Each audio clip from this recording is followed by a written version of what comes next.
महाराणा प्रताप के जीवन परिचय का 8वां भाग आज हम लेके आए हैं, संघर्ष से पुनर्जागरण तक।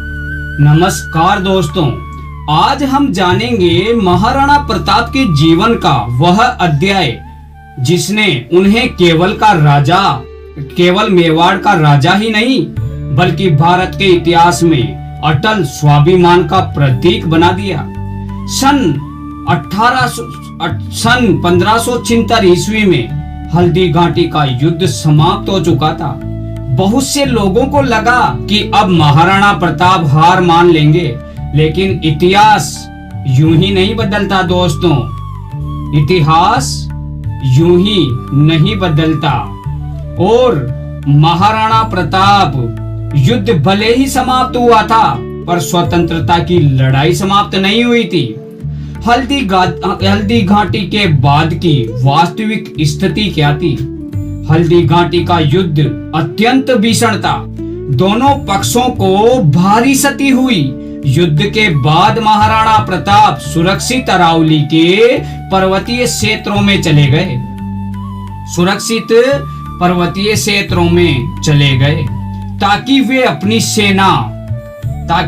वे अपनी सेना और संघर्ष को जीवित रख सकें। उस समय मुगल साम्राज्य शक्तिशाली था, लेकिन महाराणा प्रताप ने तो स्पष्ट कर दिया कि वे किसी भी कीमत पर अपनी स्वतंत्रता को नहीं छोड़ेंगे।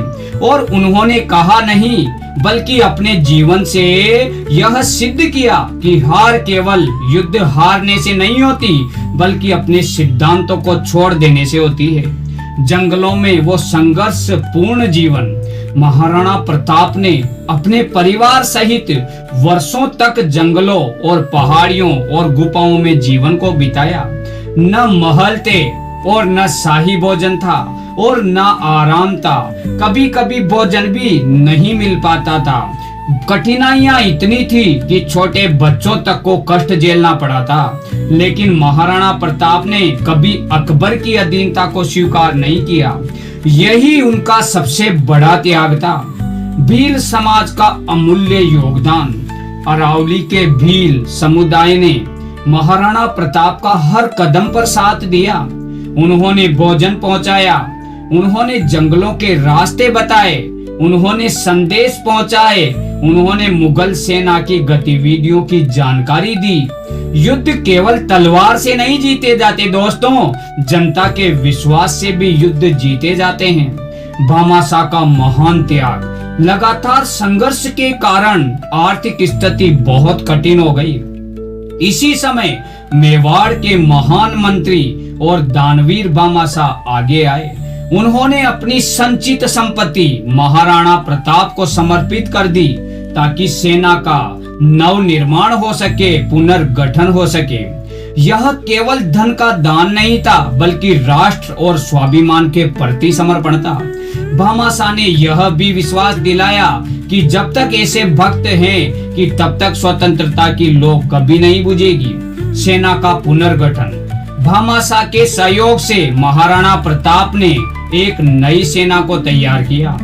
उन्होंने सैनिकों को प्रशिक्षित किया, घोड़ों और हथियारों की व्यवस्था की, नई युद्ध योजनाएं बनाई। अब उन्होंने खुली लड़ाई के बजाय छापामार रणनीति को अपनाया। वे अचानक आक्रमण करते और सुरक्षित पहाड़ियों में लौट जाते थे। इस रणनीति से मुगल सेना को लगातार चुनौती मिलती रही। अरावली की रणनीतिक शक्ति। अरावली पर्वतमाला महाराणा प्रताप की सबसे बड़ी सहयोगी बन गई। घने जंगल, संकरे दर्रे और ऊंची पहाड़ियां, इन सब का सहयोग उन्होंने युद्ध नीति के रूप में किया। स्थानीय भूगोल की जानकारी होने के कारण उनकी सेना तेजी से आती जाती, जबकि बड़ी मुगल सेना को कठिनाइयों का सामना करना पड़ता था। मेवाड़ की पुनः प्राप्ति। लगातार संघर्ष और योजनाबद्ध प्रयासों के परिणाम स्वरूप महाराणा प्रताप ने मेवाड़ के अनेक क्षेत्रों पर फिर से अधिकार स्थापित किया। उन्होंने गांवों को सुरक्षित किया, खेती को प्रोत्साहित किया, जनजीवन को सामान्य बनाने का प्रयास किया। हालांकि चित्तौड़ दुर्ग उनके जीवन काल में वापस नहीं मिल सका, लेकिन मेवाड़ का बड़ा भाग पुनः उनके नियंत्रण में आ गया। चावंड को नई राजधानी बनाना। महाराणा प्रताप ने चावंड को अपनी नई राजधानी बनाया। महाराणा प्रताप ने चावंड को अपनी नई राजधानी बनाया। यहीं से उन्होंने प्रशासन को मजबूत किया, कृषि को बढ़ावा दिया, व्यापार को पुनर्जीवित किया, सैनिक व्यवस्था को सुदृढ़ किया। उन्होंने केवल युद्ध नहीं लड़ा, बल्कि राज्य के पुनर्निर्माण पर भी समान ध्यान दिया। महाराणा प्रताप का नेतृत्व, सच्चा नेता वही होता है जो सबसे बड़े कष्ट स्वयं सहता है, जो अपने लोगों को कभी अकेला नहीं छोड़ता, जो संकट में भी आशा बनाए रखता है। महाराणा प्रताप ने अपने जीवन से यही सिद्ध किया कि आज के युवाओं की सीख यही है, यदि जीवन में कठिनाइयां आए तो हार मत मानो, यदि संसाधन कम हो तो मेहनत को बढ़ाओ, यदि लोग साथ छोड़ दें तो अपने लक्ष्य का साथ मत छोड़ो। स्वाभिमानी, धैर्य और राष्ट्र प्रेम, यही महाराणा प्रताप की सबसे बड़ी विरासत है। महाराणा प्रताप का जीवन हमें यही सिखाता है कि सफलता केवल शक्ति से नहीं, बल्कि चरित्र, धैर्य और अटूट संकल्प से प्राप्त होती है। उनका संघर्ष आज भी हर उस व्यक्ति को प्रेरित करता है जो कठिन परिस्थितियों में भी अपने सिद्धांतों से समझौता नहीं करता। इसलिए महाराणा प्रताप केवल इतिहास का नाम नहीं, बल्कि स्वाभिमान का अमर प्रतीक है।